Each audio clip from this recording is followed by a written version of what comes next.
Raider Kevin Ogle with Mike Turpin and Kirk Humphreys. This is Flashpoint. And good morning and welcome to Flashpoint. We're all back together here again. It's been about 4 weeks since we've been able to all be here and do a show with you because of the Christmas break. We always take a Christmas hiatus here on Flashpoint. And various vacations along the way. Right. And Lots happened. Lots happened. And right now we're I've heard that. Yeah. Right now, we're going to address the elephant in the room, and that is, it's been a month since the controversy in which was kicked off by something Kirk said here on Flashpoint.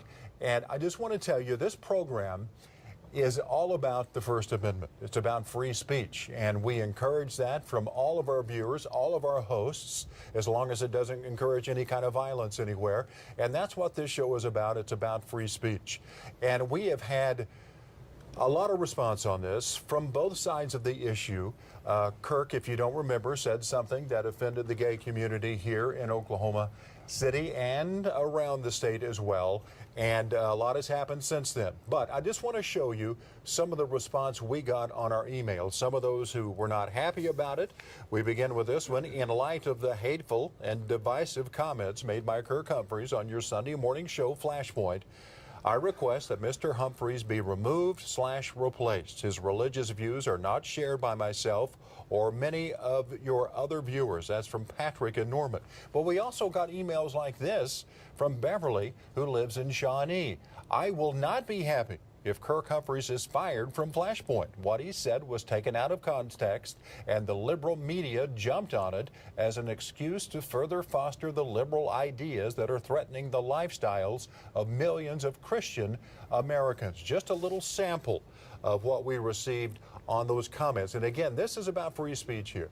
And Kirk was exercising that.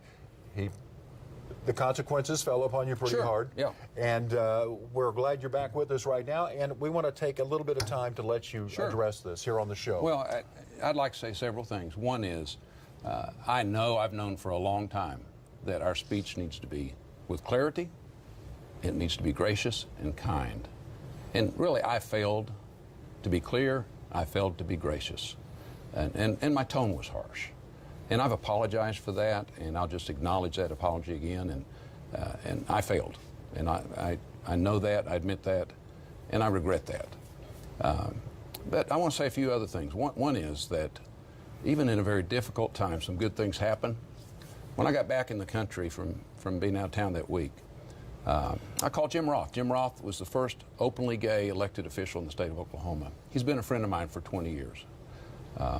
I want folks to know I have voted for Jim Roth, and I did because he's honest, he's hardworking, he's the best person for the job. Smart guy. Smart guy. I called Jim Roth and I said, Jim, would you be willing to set up a meeting with some leaders from the gay and lesbian community? We did that the next day.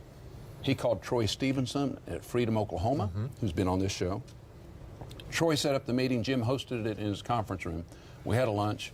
About a dozen people. I can tell you it was, the apology that I then read the next day at the news conference, I gave that to them. It was constructive, it was positive. Of course we disagree on some things, but it was a very productive meeting and a good meeting. I want to thank Jim Roth for doing that. I want to thank Troy Stevenson. Freedom, Oklahoma. Freedom, Oklahoma. He has been gracious to me during this time. He has worked toward resolution. He's worked toward understanding.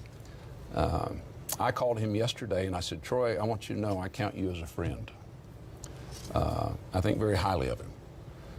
And the third person I want to mention is J.D. Baker, the student body president at OU.